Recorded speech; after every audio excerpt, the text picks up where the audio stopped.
What's up, people? Welcome to my Age of Ultron spoiler review. I am going in on Age of Ultron today, and you can trust my judgment as I've seen this movie 3 times in the space of a week. Yeah, 3 times before it's even come out in the States.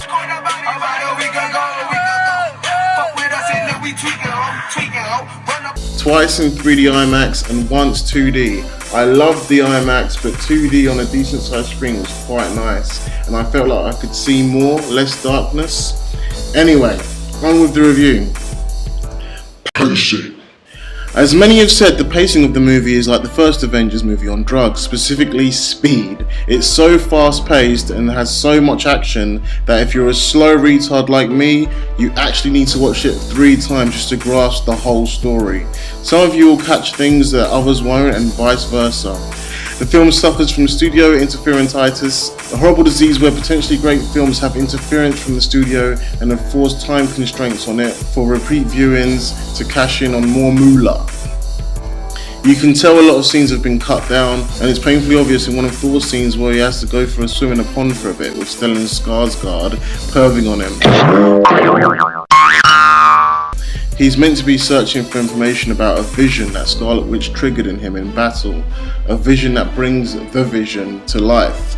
Originally, I thought Thor was going to bring the Soul Gem from space to give Vision life, but instead he just kind of blasted Vision with his lightning blast and woke him up from his slumber. So basically it seemed like Thor went off to find something that Tony Stark already knew, as Tony was already in the process of trying to bring Vision to life, using Jarvis as a kind of consciousness. Did Thor know Jarvis was in the Vision? What would have happened if Thor woke him without Jarvis' influence? Would it be Ultron? Who knows? Anyway, the movie felt a little too fast-paced, and it didn't have much room to breathe, as it had a lot to get through and a lot of characters to put in the spotlight. But it didn't detract too much from the story, and you still get the gist of what was going on enough to thoroughly enjoy it. Rumour has it the Age of Ultron Blu-rays and DVDs will have an extended director's cut of a whole hour that was cut from the theatrical release, as well as an alternate ending, but more on that later. Action! Crash! Bang! Wallop! Are you not entertained? Are you not entertained? Is this not why you are here? Did this movie feel like a comic book come to life, or what? Some of the best action I've seen in the MCU so far. It was non-stop and it felt like a roller coaster ride. Actually, the whole movie did. The dialogue scenes were uphill, anticipation moments, and the action scenes were the intense stomach-turning drops. It was just epic. My favourite moments are what people are coining as the Avengers Fighters 1 scene, referencing the much-loved Earth's Mightiest Heroes intro theme.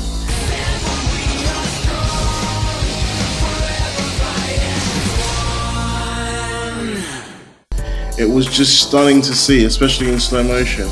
Of course, Hulk vs Hulkbuster, Stark multi-punching Hulk in the face, and the "I'm sorry" moment, and taking Hulk through the damn building. Ultron lifting Sokovia out of the ground and into the sky was visually stunning. It looked so real, didn't look CGI at all. I'm not even sure if it was CGI. And one thing this movie does great is the conscious effort they put in showing the Avengers actually being heroes. Despite all the chaos and destruction, they go out of their way to keep as many people as possible from harm's way and saving people. The Thing, Man of Steel, was heavily criticised for not showing Superman, making at least an attempt of doing. Hell, Quicksilver even gave his life at the end to save a young boy. The only criticism I'd give the action is sometimes it got a little cartoony. Vision, Iron Man and Thor blasting Ultron together is a scene taken straight out of a comic book or a cartoon. Straight up Dragon Ball Z moment. But to be honest, that's not even a criticism. That's just me worrying about the general public's perception, and that they won't accept it because the action is not bland or as brooding as, say, The Dark Knight or Dark Knight Rises. Personally, I loved every moment. Effects. The special effects in general were great. Most of the time you believed everything you were seeing, but I did get the vibe sometimes that Hulk may have looked better in the first Avengers movie. In certain scenes the CGI looked a little, I don't know, but overall it was decent and believable. Some effects looked incredible, like the Hulkbuster, aka Veronica. Characters. Get on to the characters, the main course of this meal, the characters. Iron Man. Once again, Robert Downey Jr. plays the perfect Tony Stark. I've noticed with different directors we get a different Tony. With Favreau we got the funny, self-centered but lovable douchebag. With Shane Black we got the wisecracking but vulnerable boyfriend.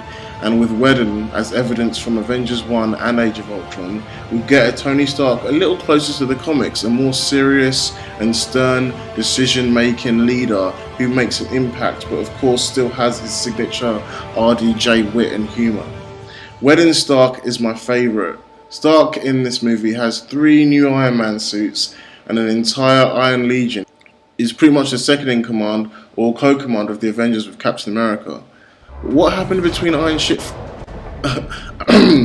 Man 3 and Age of Ultron with Tony? Last we saw him, he gave up being Iron Man for Pepper.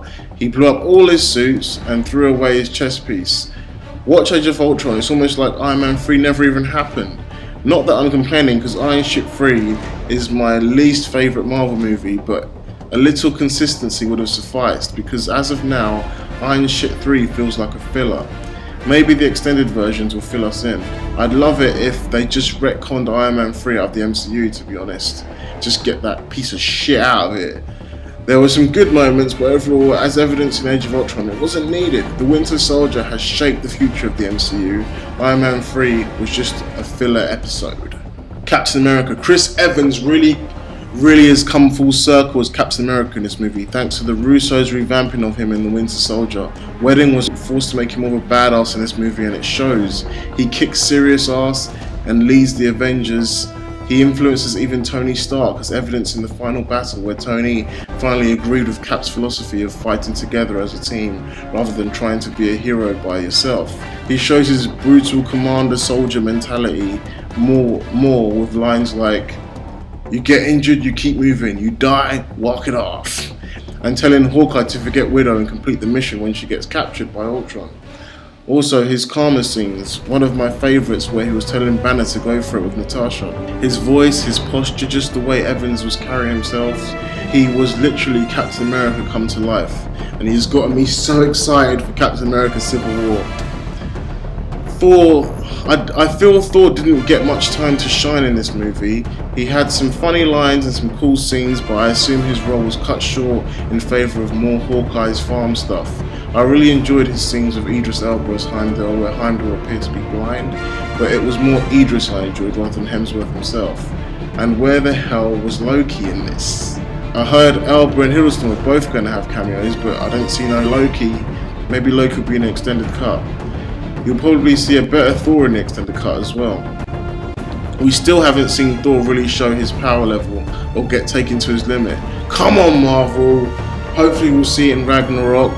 I was hoping for his classic "Ultron, we would have words with thee" line from the comics or some variation, but I guess we would have to make do with "Is that the best you can do?" Is that the best you can do? The comic line may have seemed too out of place. The Hulk. Banner and Hulk it's kind of hard to see them as the same person. They are literally two sides of a single coin. Ruffalo had some great scenes with mainly Robert Downey Jr. and Scott Johansson, but the love story came out of nowhere and seemed very forced at certain points. But I will say, at Hawkeye's farm, where it was revealed that Black Widow couldn't have babies and both Banner and Natasha could relate to each other because of them feeling cursed and feeling like outcasts, it made their love story just that little bit more believable. And Joss Whedon did a great job of making me feel that relationship a bit more with that scene.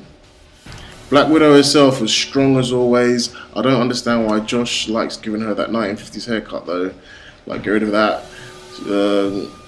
She had it in the first Avengers movie, but the Russo's design looks much better from the Winter Soldier. And I've watched other reviews and people mentioning that didn't like the lights on her outfits and that she's some secret spy and she shouldn't have these Tron lights on her clothes that give her away. But at the end of the day, I'd argue Tony Stark, being the eccentric guy that he is, and he designed the suits for the Avengers, you know, part of his goal was to make everyone look cooler, so What can you say? Also, let's be real, she's not exactly a spy anymore. Since the Battle of New York, everyone knows who she is. She's an Avenger, not a spy now. Plus, it gives her these pretty cool electric attacks. Also, I speculate that maybe the love story between her and Banner may just be her way of being able to manipulate and control Banner so that the lullaby that they do to bring him back to normal works. As we all know, Natasha isn't one to avoid hurting people's feelings in order to get the mission done. Though I think they want to shy away from this aspect of the character now, so I'm probably wrong about that one, but who knows. Hawkeye stole the show. He was significantly boosted up and became the character he was meant to be. After being Loki's puppet in Avengers, he got time to shine, and we even saw he had a family, which was some of the best scenes in Age of Ultron. It really gave the character and the film a whole lot more depth. His family helped the rest of the Avengers put what they were really fighting for into perspective. He had some of the funniest and the best lines in the movie too. His speech he gave to Scarlet Witch got the goosebumps on your skin just popping off in all kinds of directions. Step out that door. You're an Avenger. You gotta love that shit, you gotta love that shit. Quicksilver. Probably one of the weakest characters in the movie. His powers were kind of boring. I didn't really like the blue speedy effects, and even Scarlet Witch's red hand effect stuff. A more subtle depiction of the twins' powers would have been better in my opinion. But it all came from the mind gem and alien artifact, so you kind of learn to let that go. You kind of learn to suspend disbelief and think, yeah, the mind gem did all that. He didn't get much of a chance to outshine the Quicksilver from Days of Future Past. But let's be real, did we really need him to have that special scene like that? His best moments were the first, you didn't see that coming? And his opinion of S.H.I.E.L.D. and the Avengers being changed after he saw Fury's helicarrier come and help them out. I did enjoy how the twins were not portrayed as badasses from the get-go. They struggled and got tired, they were new, they were weak, they were still learning, they were green. I appreciated that. Scarlet Witch. She was better than Quicksilver. I enjoyed her characterization, the way she screamed after she found out about her brother's death and destroyed the other Ultron bots around her. That was pretty epic. The twins, all in all, were pretty accurate to the comic. They were very close in an almost Jaime and Cersei Lannister kind of way, but a bit less creepier. That relationship is straight out of the comics and was cool. Look forward to seeing her in Civil War and her relationship with the Vision, but more on that later. War Machine's got some cool moments, though I've always disliked Don Cheadle's interpretation of James Rhodes. I've always preferred Terrence Howard's portrayal, and Terrence Howard's chemistry with Robert Downey Jr. was far, far better. But Cheadle was okay in this one. A little dose of Don Cheadle is good in the Marvel Universe. Too much of him gets a bit annoying, but that's just me. Maria Hill. I like Hill, but I feel she's just a yes woman in the MCU. She just kind of sits there and she just there to be a piece of the like a pawn of the story. She never really impacts the story like the other characters do. I want to see her antagonistic characteristics from the comics and the Earth's Mightiest Heroes cartoon, especially since Civil War is coming up. I mean, she's kind of that annoying bossy manager bitch at work who thinks she's running the company, but really she's just a second in command. I want that Maria Hill to pop up. She's too nice now, and she's too, nice. She's too nice right now. I want the Maria Hill that tries to capture Captain America at the beginning of the Civil War comics, the bitch Maria Hill, to come out. See a suit of armor around the world. Ultron. In the flesh. Or no, not yet. Not this Christmas. But I'm ready. I'm on a mission. What mission? Peace in our time. Ultron. The villain of the piece, Ultron. He was funny, charismatic, scary, and surprisingly caring. But he wasn't the physical force I hoped he would have been.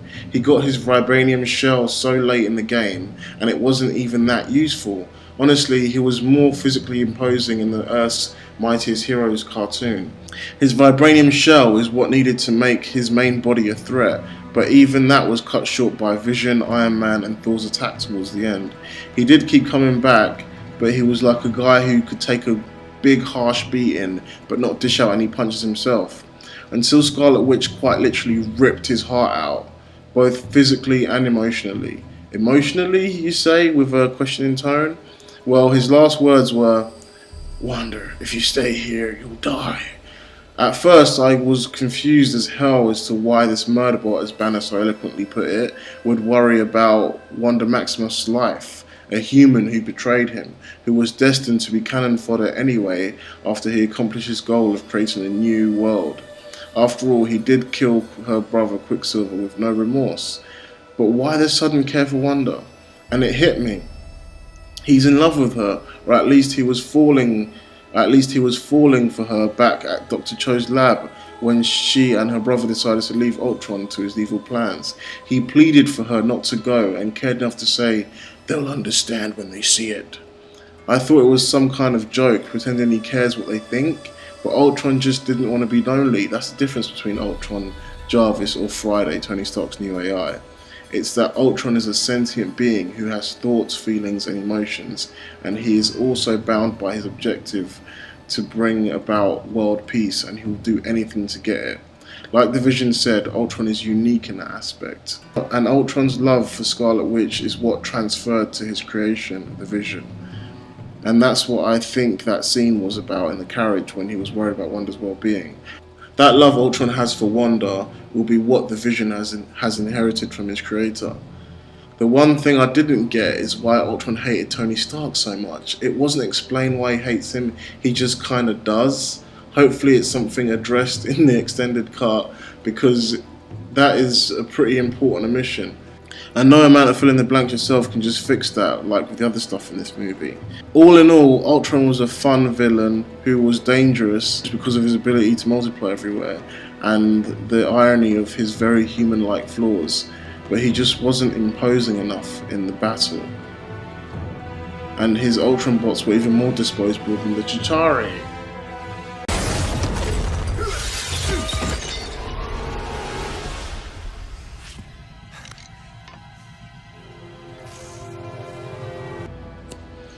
Vision, all the Vision. Everyone's favourite new addition to the Avengers, brilliantly introduced, and his origins was worked in very well into the story. In fact, one of my favourite parts of the story was Ultron creating the Vision as a host android body for himself. He picks up Thor's hammer, what is that about? He has the mind gem in his forehead, and that alone can explain all his feats pretty much, until we see how he'd operate without it. And no, he is not a replacement for Adam Warlock as people keep trying to suggest. At least I'm pretty sure he's not. Adam Warlock has the soul gem in his forehead, not the mind gem.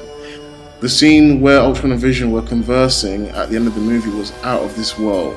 It literally felt like two gods standing opposite. Vision really brings out the best in Ultron in this movie. But yes, Vision was great. Paul Bettany played him very well, and I can't wait to see what the future holds for him. Story. The story suffered a little because most of the development was left on the cutting room floor, so I can see why people have a strong criticism that the story was hard to follow, or that there barely was any story because it had to focus on so many characters. But I promise, once you watch it a couple more times, you notice all the story, the little nuances and foreshadowings, as well as some small thematic messages hidden in the dialogue between the characters. People think you can't make a great movie with a ton of characters. Of course you can. Just don't expect a massive plot. Not all movies are great because of how convoluted they can make the plot. Sometimes it's just about the characters, and that's what we got in Age of Ultron and the other ensemble Marvel films. More great character moments. If the film had been 3 hours long, as it was meant to be, I have a feeling we would have had the movie of the year right here. But you know Hollywood, money over quality. Nerdy stuff. It's time to get to the nerdy, gritty, nerdy, geeky stuff. Tony Stark has a new female Irish AI in his Iron Man suit. So I wasn't really feeling the accent at first, but on a second viewing, I think it's an interesting choice. I don't love it, but I could see it growing on me. He has different AIs in the comics, I believe, so I suppose that's quite accurate. Vision lifting up Thor's hammer. What the hell?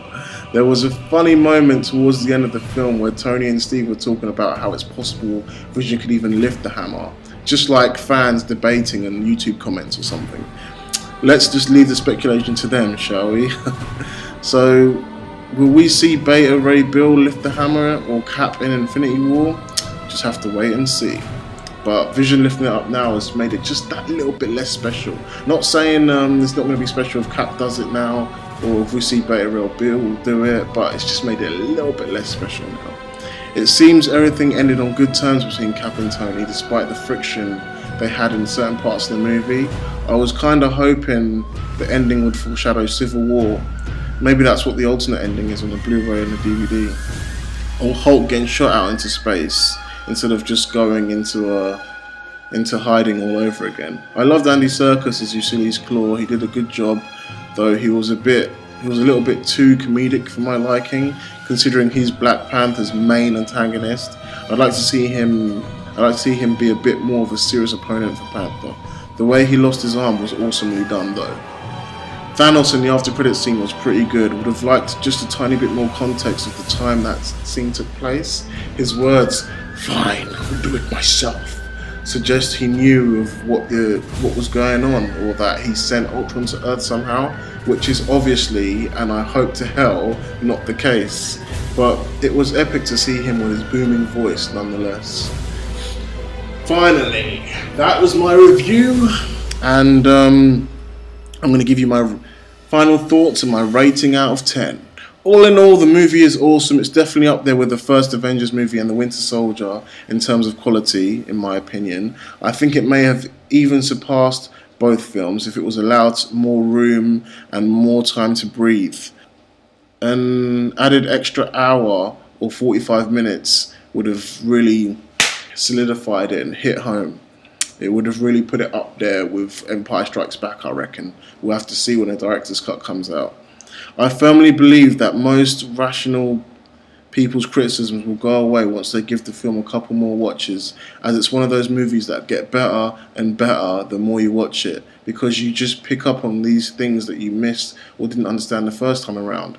It's a great, fun movie, feels like a comic book come to life, and I love that. That's what I want to watch these Marvel movies for, and that's what they're giving me. So I'm going to give it a 9 out of 10. Well, that's my review. Thanks for watching. Please subscribe, like, comment your thoughts, and I'll see you again. And what is this? Identify yourself to the world.